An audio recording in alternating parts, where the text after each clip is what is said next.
Good day. Welcome back to another rousing episode of Two Mics with Two Mics. I'm Pastor Mike, and I have a microphone.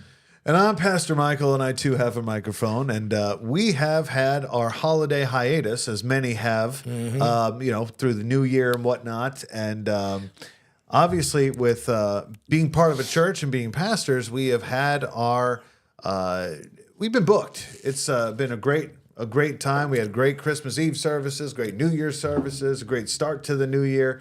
But we are back and ready to entertain you, to tickle your ears, so to speak, in a less erotic way than that sounded.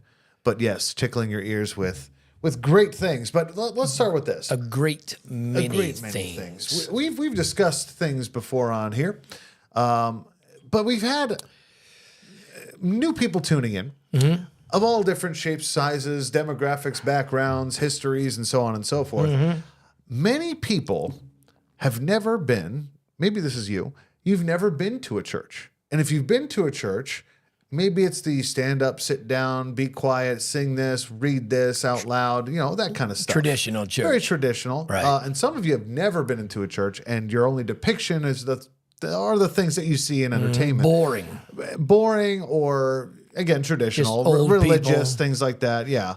A bunch of crotchety old people that are reading from hymnals. But Pastor, how would you describe church? Let's just pretend that they don't know, they've never been. What would you describe church as? Not our church necessarily. A smorgasbord. Smorgasbord. Right. Is that German? I don't know what that is, but where you have a plethora of items. Church is described as a pizza with everything on it, including anchovies. So even And the things you pineapple. don't want. So the Right, things you the do things want. you want and the things you don't want. Have you ever had pizza with anchovies? I'm not sure. Not sure. I might have- Anchovies are in Caesar dressing. That's the only time I like them. That I don't know. I didn't know that until But recently. the Anyway, go reason on. we're bringing this up is because we want you to see a different view of what church is like for many of us, and how it's not boring. It's sometimes quite hilarious, sometimes quite interesting. And so we want to get into what we are calling today church horror stories. Which it's kind of like you have people that you have people that put on their church face, right? Right. Everyone's going to put on their church face, dress up the family. We call it putting on airs, right? Right. But then there's only certain people, I would say mostly pastors, who kind of see behind the curtain and who get this different view because they get, people involve them in their lives. They ask for counsel, they need help in all these different ways, right? So that's more of what we're referring to. Because there are church stories, They're good church stories. And then there's bizarre church stories. Yes. And then there's horror church stories. Church is, the Bible defines the body of Christ, the church, as a family. So think of your family, not just your immediate family, your extended family. I would venture to say that probably somewhere in your extended family, you have that uncle, Cousin Eddie. who is just weird, but they're your family. And so there's allowances that you make. But church horror stories are stories that are so bizarre that people may think that we are making them up. But I guarantee you the stories we are going to share, the few we're going to share today, are not made up. The names have been changed because nobody is innocent. Does that make sense? Makes sense to me, but Okay. And hang it's out with not you too just the much. church. There are bizarre stories in the Bible. If there was a biblical tabloid, newspaper by the checkout stands, you would see some of the headlines might read like this: Woman drives a tent peg through the head of a man. She lured him to sleep with milk. with warm milk, and while he was sleeping, she took a tent peg and drove it right through his temple. Dog eats woman near the well of Jezreel. Man raised from dead after 4 days. Earth opens up and swallows 254 men. Unknown archer slays a wicked king. This one really gets me. Man cuts up woman into 12 pieces and mails them out. Yeah, that's one of the most disturbing stories in the Word. An obese priest breaks his neck in a fall and dies. You've probably heard it said that no church is perfect because guess what? Churches are made up of people. And since people aren't perfect, therefore the church isn't perfect. I've heard a pastor jokingly say, I'd be a great pastor if it wouldn't be for these people. No, you wouldn't be a pastor at all because the ministry is the people or the people is the ministry.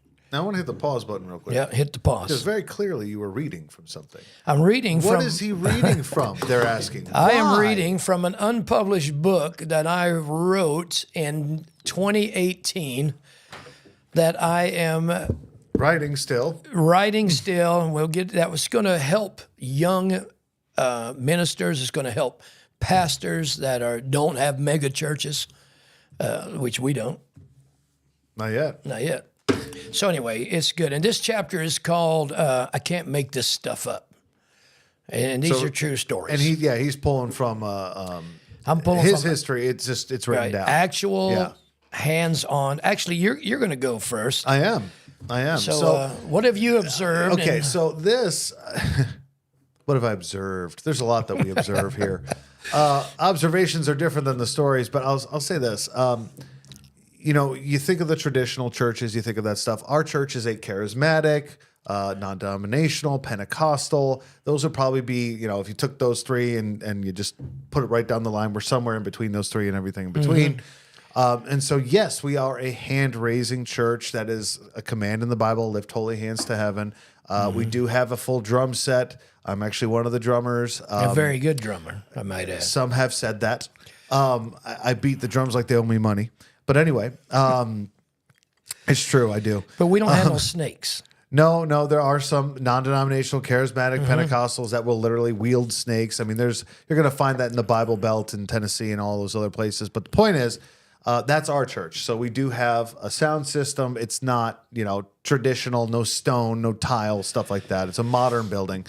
And one of the things that comes with this denomination or this belief system that, the Holy Ghost is alive today, is that there is when you pray and you're praying for people, you lay hands on them. Where you just, you put your hand on them and touch them, in an appropriate place, Right. Whether it be on the top of their head or on their shoulder. You're not like laying hands on their on things you shouldn't. On and praying extremities. for. Well, even though we've seen that, we're talking about horror stories. Somebody's laid hands man. on and prayed on items that they shouldn't have on other people's bodies. But regardless of that, you lay hands on them, you pray, and it could be a prayer for healing, for a prayer for a blessing, or whatever. Deliverance. And one thing that is in the Bible is that Paul would lay hands on handkerchiefs, which is an inanimate object, obviously. And when people would bring, it says that unusual miracles were done at the hands of Paul. So people would lay hands on handkerchiefs, or Paul would, I'm sorry. Right. And people would take that handkerchief, and when that handkerchief would touch that person who was sick, they'd be healed. And so we only see that with Paul, not to say that it can't happen, but we only see that with Paul in the Bible. And so we have those kind of weird people in in the demographic of church and the family of church, family of God, where they think you got to lay hands on everything. And there's actually a warning not to lay hands on someone too hastily or let hands be laid on you too hastily, meaning that I'm not just going to let anyone put their hands on me and pray for me because I don't know who they are. Point being, this was a while ago. This was a couple of years ago. I'm a New Yorker in Nebraska, and you don't really meet many New Yorkers in Nebraska. And so we had a visitor, and it struck me as odd because they were from pretty much. Well, okay, we're gonna name names. No, we're not gonna name naming genders. names. She was from around the corner where I grew up, kind of in the same range. I think a couple towns over, a couple cities over. And so she showed up and she started coming and she was a little bit more charismatic. She would have a tendency to, I'm all for praying, but she'd have a tendency to pray right in front of the sound booth where people kind of had to do the Mission Impossible thing to get into the sound booth because she was blocking the stairs, entrance. right. Yeah. And so there was one Wednesday, because we have services on Wednesday, where she was coming early. And for whatever reason, she started laying hands on all the power outlets, all the grounded outlets that we have. Apparently needed to have hands laid on them. And she was going around doing this to every outlet. There wasn't anything plugged in. They were just empty outlets. So somehow she got that biblical reference, okay, about Paul. She felt the need to lay hands on all these outlets. And she's fairly new. She's not integrated. She's not like friends with a lot of people. She just showed up and said, this is what I do. And so on Wednesday, she started going and doing this, but then she made her way up on stage, which it's not like you don't go up on stage. It's kind of like if you're attending. Because there's a lot of expensive equipment. There's a lot of expensive equipment. Some people bring their personal equipment. I do. A guitarist do. But she makes her way into the drum cage, which is our drum closet. You really have to like make your way up there and in there. It's a and for some narrow reason, entrance. for some reason, she starts laying her hands on the bass drum. Like somehow you're anointing the bass drum and the power outlets, or somehow your hands and your faith through your hands are going to stop the devil from doing something with the bass drum, from doing something with, it made no sense. And it was just one of those weird stories where it's like, what are you doing? And Pastor Mike's son, Wesley, is our worship leader. And he is the guard dog of the stage. Oh, yeah. Rightfully Definitely. so. Like, I've kicked kids off those stages. Like, you're not playing up here. Get off here. But Wesley is a lot more, he understands musical equipment a lot more than I do. And so he sees her laying his hands on the bass drum. And he immediately goes, you can't be up here, and kicks her out. She did not last long in the church because even though we're charismatic, I'm sorry, no. We're not Jack Sparrow charismatic. No, we're not. Right.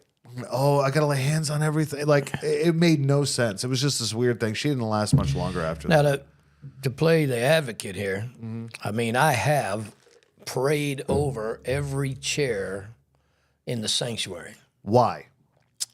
And Praying for our that- people. Right. Just praying that when people come in, they feel the presence of God, and that when they sit down, they would experience the anointing of God, because I do see transference, like you just mentioned, in the cloths, but it's done in faith. But then there's You know, people that will be in the seats. Right. And Unless so that- babies are touching the power outlets, I Right, don't think I know. anyone's going to get affected. I know. And then, of course, in the Old Testament, you know, when God was delivering his people out of Egypt, they had to take the blood of a lamb and they put it on the top of the door, on the sides. Which, if you have Jewish friends, Passover. And so that's, that's another thing. It's a reference. It's a reference. But yeah, no, But no we one's- don't go crazy. Like, we didn't anoint these microphones before we did this. You didn't. I didn't. You did? No. I didn't anoint this chair. No. It's called being overly spiritual. And you've probably met people like this. There are people overly spiritual in every way. I mean, there are Catholics, Christians, Jews, it doesn't matter. Muslims, where everything is God told me. Everything is all. And Right. And I that's know essentially people what this who was. they bought a house or they're moving into an apartment, and let's say the people that vacated the house, the apartment, maybe were involved in the occult or whatever, and so they just dedicate that place That's to the fairly Lord, common, and they'll though. anoint it with Yeah. oil, the doorpost. Yeah. That's fairly common in most belief So we systems. believe in that. Yeah. We just don't believe, like Pastor Michael said, in being oversaved. No, a lot of people believe that like the devil comes through the power because the power may go out with your technology, where it's like you understand technology, you're not batting 1,000, it's not perfect. And so some people are like, "Oh, the devil attacked us today through the worship." Like the sound system. No, turned you have off. faulty wiring. Yeah, I mean, Right. Yeah. Anyway, so that's one story. That's one. That's just kind of to ease you in. So, Pastor, what's a story you would Probably like to the share? weirdest the weirdest church horror story I have. We were in these geodesic domes. And if you don't know what those are, look up geodesic domes. They're like one big roof that's like a half a circle. It's what you might view an Eskimo buying. Yeah, it's like a big nice a big climate. igloo. Yeah, it's like much. a big igloo. And so one of these igloos had a loft area. And so my associate, who was a white guy from South Africa, who had spent at least 11 years in England, he had an English accent, which is pretty cool. And so he was my associate at the time, and he was upstairs in the loft, and he was giving some counseling to this couple who are fairly new to our church, a man and a woman.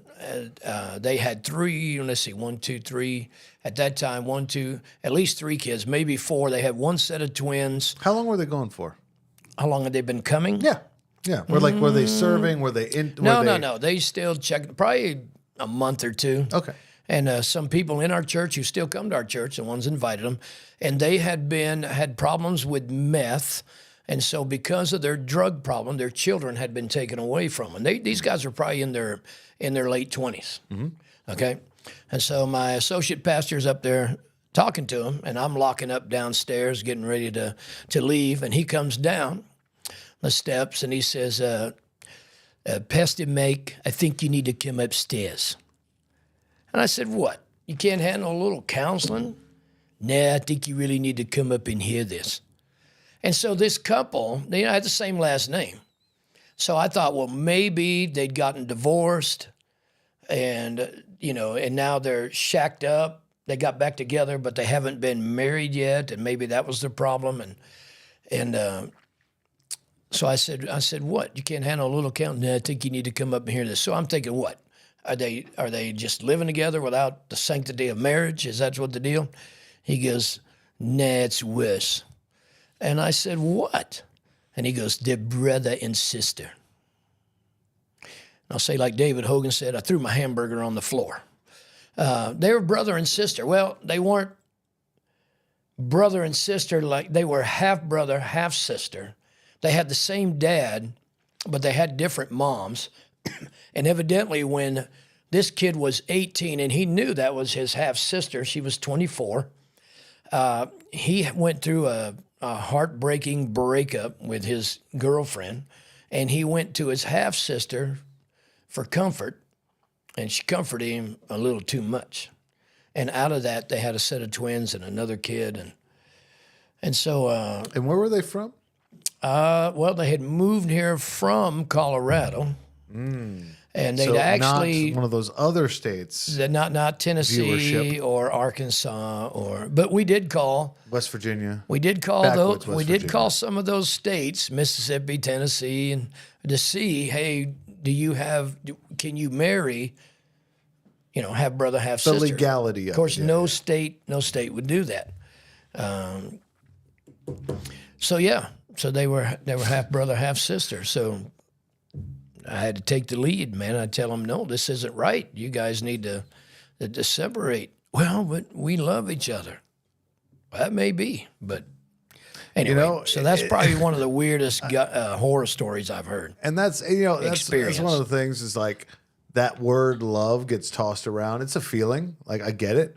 You have feelings of hate. You don't go killing everybody. You have feelings of hate. You don't go punching everybody in the face. You have feelings of hate. You don't go cursing off everybody. And everything in between. Having a feeling doesn't mean you give in to that feeling. But you should act on it. And Right. that is kind of pretty good proof of how that word love can really be manipulated. I mean, that's just Shocked gross. me. When you said they're brother and sister, Did you go, ew? I don't remember what I did.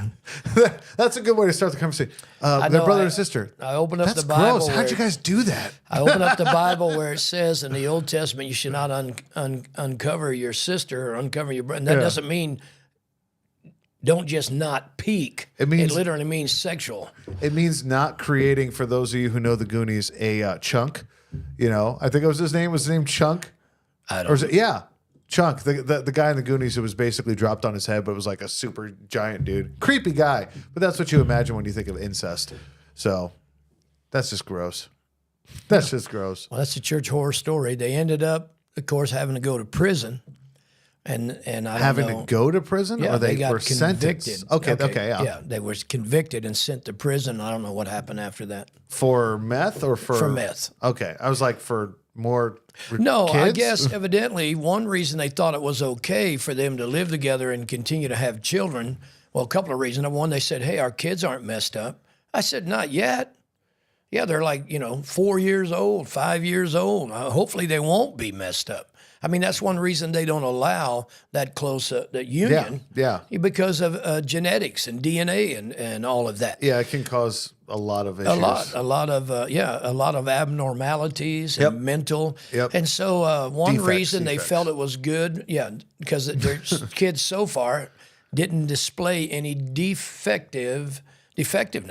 And then the other reason was I don't know how, but somehow they were charged in Colorado for incest. And the judge, I don't know. And I mean, that'd judge, be like DHS or something, I would think. Yeah. the judge dismissed the case saying there was no proof. And I'm thinking, what about the kids? Just like Will Smith But so those two things, or the other guy. Well, I guess both. those two things kind of made them feel that, what they were doing was okay. Meth is a heck of a drug. If you get on meth, all of a sudden your brother start looking good. I mean, that's got to be a serious drug. I mean, I love my sister, but hey. There's a limit. Oh, yeah. Okay, so then give us another one. Yeah, I know you got another one here. I do have another one. And this one happened actually in the early 2000s. Wait, what was that year? The other one with the That was the early 2000s also. Donnie and Marie Osmond there. Donnie What was and it? Marie Osmond. Actually, that would have been... You should use that next time you tell the story. That would have been probably the 2004 maybe. Oh, okay. So then this one is... This one's a little later than that. Okay. And I got to be real careful on here naming. This happened here also in Lincoln, Nebraska. Were you in those domes still or no? No. This was when... well, actually, yeah, we were in the domes having church services at Lux and then moving over to this current building, somewhere in there. But anyway, the church that gave me the left foot of fellowship when I was associate pastor, What does that mean? they kicked me out. They don't. There we go. Thank you. They kicked me out. They don't know the what left this foot of stuff means, fellowship. yeah. When we love each other, we give each other the right hand of fellowship. So jokingly, we say the left foot of fellowship is, I'm The done with stanky you. boot. Away with you. Yes. I'm done with you. Anyway, go on. And so anyway, this church then went on by itself, and we started our church, and that was good and all of that. So I was not here for this, but people came to our church from there, especially after this happened. The pastor there, who remained nameless, was counseling a friend of mine's wife, and I know this guy. He went to Mexico with us, counseling his wife, and he had at that time 3 children. Well, the pastor and this guy's wife began to console each other, again, a little too much, to the point where this pastor caused that divorce. He consoled her right out of her clothes, is what you're telling Caused that me. divorce. He ended up not just because of that, but for other things, resigning the church. He divorced his wife, left his children. He had a 5, 6, 7 children. Some of them were adopted. He left them. He left the ministry. I'm talking a Pentecostal pastor, brother. And he shacked up with this guy's wife, and now his ex-wife. Then they got married. And this minister got addicted to alcohol, which he used to be a very, voiced against alcohol. Got addicted to alcohol. I think he's got deliverance. And now the woman that he married that he stole from my friend, they're no longer together. They're apart. It's like judgment. I call it divine judgment. Anyway, this guy, this pastor, he had an administrative assistant, who I knew.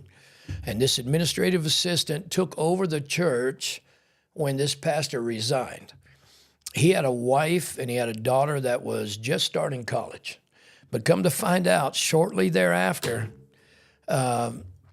this guy resigned the church because he felt that he was a woman. Now, some people would say that's not really cause for resigning. If you're going according to, what is it, United Methodist or the Methodist? Yeah. I think it's United. I can't remember. There's two different Methodist things. Episcopalian, Methodist. Yeah, something like that. Like, because there are some denominations that would say, oh, yeah, if you're a woman, okay, you keep going. But the Bible might say otherwise. Right. We don't know if you've read it, looked at it. He knew that in this Pentecostal denomination, there's no way. Yeah. So anyway, and he was a heavyset, non-attractive man. I can't imagine. He had masculine features, is what you're saying? Yeah, but he was heavy, you know. And, so he was a meatball shape? He was a mighty man. So anyway, he wasn't very attractive as a man. I can't imagine. And he had a mustache, so I don't know if he shaved it now to be a woman or what. Anyway, changed his name and all of that. You just dye it. Divorced his wife, left his family, and I think eventually moved out of the city. But evidently, some of this behavior started when his wife wasn't home, and he would put on her underwear, her silky underwear, and walk around the house wearing her underwear. I think our viewers want to know, are we talking stringy underwear, so to I don't know. speak? I didn't. Silky? Are we talking cotton? We're talking risque? I don't know. The lingerie? The appealing ones? Or we don't know? Because is it like a walrus flossing? What are we looking at here? I don't know. Do we want to know? I don't know. Oh, woof. And I didn't even want to know. Of course, he ended up going through hormone injections and all of that. Wait a second. He worked at Verizon, if that helps you. Verizon accepts everybody. Let's just be fair here. But if he was that big, right? Yeah. And he's trying on the female underwear, yeah. Okay? Whatever it is, whatever we're going to call it, okay? Mm-hmm. When she comes home, let's say he washes it. Let's say he really tries to cover his tracks. And she takes it out of the drawer. Don't you think it'd be like... Gee, I don't know. Or was she big too? Because you would think it'd be stretched out. She was a little big. Like, you know, if she could jump off the deck in her backyard and like slowly like come down because he's that big using her own underwear, you would think that something would go off in her head like, hey, who wore these last? I don't know, but if you men that are listening, I mean, if you hear a voice in your head that says, hey, try it. Try your wife's underwear on. Get a pair of silk boxers. Just go with devil. That's the devil talking to you. In fact, we are going to meet this week with a man who is going down that very path. And you might not agree. And that's, you know what? We'd love to talk to you. You might not agree, but obviously you know that we're pastors and we're rooted in the Word. And whether you like it or not, the Word does not agree with that lifestyle and those choices. And really, if you do feel the need to put on something more comfortable, there's a variety of options in the men's department. Oh, yeah. Amazon is a great place to shop. Go find yourself some silk boxers or something. You know, I mean, that's the case, right? Go get a Jock and dye it red. There you go. I've never worn a Jock in my life. You're thank kidding. the Lord. Not one time. You weren't involved in sports? I was. I didn't wear a Jock. Why? I'm pretty sure I just had a resistance. Probably for the same reason I probably wouldn't try on my wife's underwear. Right. Hey, I told my wife, I said, honey, if I going down your line of thinking, you'd know if I tried on your underwear because when you pull it out That's the drawer, what I'm saying. it'll be that big. Like, is the wife that ignorant of her own underwear inventory? I don't know how she found out. No, but how would you not know? Like, if a guy even like, let's say, who's got a 38 waist, right? Like, I'm a 36 waist normally. If he's got a 38 waist, even that, unless she's in the same category, unless she's in the same size. Maybe it's one of those couples that like could share pants because they're both the same size. Well, why not just go? Never mind. Get a fresh set. Go buy your own. Yeah. Go buy your own. That's mine. So anyway, he ended up divorcing his wife and then moving to out of city. Migrated city. genders, as we call it, possibly. Yeah. And I don't know what happened then. This is years ago. I know it devastated his wife, devastated his daughter. They love him. They pray for him. But I don't know. I don't know how you can do that. Well, let me give you our final church horror story. Okay. Okay. Also involving undergarments. I remember. Yes, yes. So, I have the privilege of having two titles, associate and youth pastor, which means I get horror stories from both those categories, both youth and adult.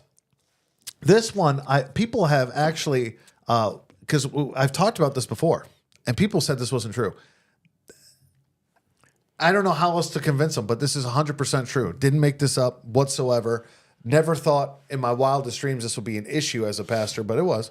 So when I moved to Nebraska, me and my family, me and my wife, we bought a starter home. But the starter home, it was one of those construction houses that they rebuilt or, basically just dressed it up, all that stuff. And a 2-car garage, they turned into a 4-car garage. And so when we came and got this house, the thought was I'd practice my drums in there. Because then it's a detached 4-car garage. It's not a problem with noise and all that. And it's not 4 cars side by side. No, it's 4 2 cars and 2. long ways. It's quite strange. Right. And so I put my drums in there, and over time, I started putting weight equipment in there, gym equipment. And it just kept adding to where I was able to actually have like a gym in my garage. Did you put a lingerie closet in there? No, I mean my wife share. So I could keep going on that line of thinking. No, don't. I prefer zebra print. Anyway, so so this garage, it became a gym. And as a youth pastor, I found that, there's a lot of unhealthy people and there's a lot of healthy people. There's guys, Nebraska's big on sports. And so I was like, I should invite over youth, and that way we can, talk about the Bible. Iron sharpens iron. That's a Bible verse. We can fellowship, hang out, laugh, whatever. It gives a chance to really talk about things, and also gives them an opportunity if they're going through something. Young people need mentors. And who better to mentor than a pastor? It should be. And so I started inviting people over to work out. I teach them how to work out, and then they would, do their thing. Anyway, so this was probably in about, I'm going to say 2017 or 18. I'm going to say closer to 17. And this was about year 2 or 3 of me being a youth pastor, and probably about a year of having youth come over. And I've done that. I've had young men come over all the way up to 30 where I show them how to work out, just hanging out. Anyway, so they come over, and there was one individual, a young man who I'm going to say was around 16 at the time. And, we're working out. And my house, I have one bathroom between now 4 people, but that bathroom's inside. And so we're all in the garage, and this young man goes, I have to use the bathroom. Now, for me, I usually go inside and make sure my family's, fine, like, hey, everybody okay? And then I have them come in, they go to the bathroom. And where my bathroom is, all the doors to all the other bedrooms are right there. Like, if they're all open, you can see into every bedroom. So I close those prior to people coming over, just in case they need to use the restroom. Now, was your family home? Oh, I'm getting there. Yeah, I'm getting there. So he goes, I need to use the restroom. Now, I knew I had closed these 3 doors. They were already shut, so I knew that was fine. But my wife and my daughter were out. I didn't have my son at the time. And so my wife and my daughter were out and about. And so I said, yeah, sure. And this young man has been at my house multiple times with, when I had a bunch of youth over for like food or fellowship or something at different times. He's been at my house, so he knew where the bathroom was. And so he goes in, and I'm still working out with the other 2. And a while passes. Now, I understand when one has to relieve themselves, sometimes there's a relaxing period before you're able to do so. But enough time had passed where I was questioning what was happening. And so I was like, hold on, guys, I'll be right back and go check to see what's going on, make sure he's okay. So I go in, and I don't hear a sound. I'm looking. I'm like, okay, he's not walking out. So I make my way back to the bathroom, and the bathroom door is open. He's not in it. And all my other bedroom doors are closed, except for one. And that would be my bedroom. And so I kind of like seeing this, I didn't stomp around because I'm like, what's happening? And I'm thinking to myself, okay, is he looking for money? Because my mind went to stealing because I was a thief. Is he looking for weapons? What is he looking for? Why is he in my bedroom? Why is my bedroom door open? So I walked toward into the bedroom door that's open. and he's standing there with his back towards me, slightly, kind of like where I can almost see the front of his face, like his nose. And my wife's dresser drawer is open. The dresser drawer that harnesses all the great silky things that we just discussed. And he's got a pair of her underwear in his hand. And because I'm looking at this, I'm like, what the heck is going on? I put the fear of God in him and I go, what are you doing? And he kind of like, if you can imagine, he was holding this. And if he's behind me or if I'm behind him, he was like, nothing. I was looking for the bathroom. And I said, what you're holding is not the bathroom. Put it back. I'm pretty sure my wife threw that out after she found that out. Was that around Christmas time when that song comes, Walking Around in Women's Underwear? No, but it was in the thick of summer, which makes it even grosser because he was probably dripping with sweat and he was a larger person too. And so he's dripping with sweat. And, imagine, he's holding my wife's garments, dripping with sweat. Oh, probably caused some more sweat. Let's put it that way. And so, yeah, he dropped it. When I said that, I said, what were you doing? He's like, I was just looking for the bathroom. I said, no, you weren't. You came in here. And he just felt so ashamed. He barely talked. He went back outside. I didn't bring it up in there. I didn't want to embarrass him because he's still a young man. Right. But in private afterwards, I let him out of the house. In private afterwards, I said, you're not allowed back in the house. You're not allowed to come back in this way. And that was pretty much it. He's not allowed back in my house because he broke trust. And that's really gross. It's a violation. Mm-hmm. I'm sure all you ladies who are watching, you can understand that's a pretty big violation. You don't want somebody rifling through your underwear drawer. Yeah, unless they're invited. Even then, hey, you want to come rifle through my underwear drawer? I mean, who's going to say that? It depends on your inventory, man. Oh, gosh. This one's from Denmark. Anyway, I bought this in China. You know what? You and I need to talk after this podcast. About where I got my underwear. I know. But here's the thing. The story doesn't end here. This is what's funny. Years later, I have, when I pastor youth, I have leaders. I like to get leaders that are in the next stage of life. So they're either married, maybe have their first kid, because then it gives the youth something to look at and shoot for and go, oh, this is what having faith in Jesus and living a Christian life can look at in the next stage of life. It gives them something to kind of look, into the future for. And so this story, I don't really broadcast it that much, even though this is pretty much the uttermost you could be broadcasting. Yeah. I don't broadcast it much from the pulpit because there really is no point in doing that. But we were in, I was in my gym, and I was with two of my leaders and a youth, because I have these young men who are in that next stage of life. They come in, like I said, and we were all talking about something, and somehow this story was relevant to this conversation. And this was probably in 2022, 2023, maybe. And in private, one of the leaders comes up to me. And again, remember, we're talking 2017 or 2022, 2023. So years have passed. This youth leader comes up to me and he goes, was the person that did that, was this their name? And I said, yeah. I said, how did you know that? Like, and they he knew the person's name anymore. No, and here's the thing. This youth leader, the youth that did that, okay, wasn't coming to church for years. I mean, years upon years, at least 4. Yeah. That's 4, year upon year. And this guy, this youth leader, he had only been coming to our church for about maybe 3 years. And so these two people never crossed paths. But he named this youth specifically. And I said, how did you know that? And he goes, because that same youth did the same thing to his wife, who he didn't know at the time when his wife was a teenager. And his wife's parents were were volunteers in a youth group. And so this guy did the same thing before he did that to me in my house and my wife. Wow. He did the same thing to his wife years before when she was a teenager. So he is a perpetrating panty raider. That's what it was.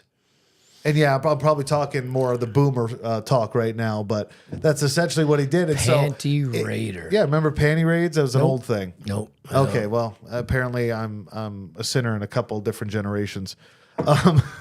Or ex-sinner. But anyway, yeah, so that it was just this freak thing where we found out apparently he had done it several times. And the funny thing is, I had a relationship with this guy afterwards to the point where I even married him. And You mean his you did current their wife. wedding? Yeah, I married them. I married him and his, I think, still current wife. But after that, he stopped talking to me and all that stuff. But we had a relationship afterwards where I forgave him. He just wasn't allowed in my house. To a degree. But that's another fun church horror story. We hope we've entertained you with these true but horrific. Yes. And there's more to come. I mean, there's also like the negative horror stories that we don't, there's things that we say keeping anonymous and things we don't say because, like, we don't want to. Right.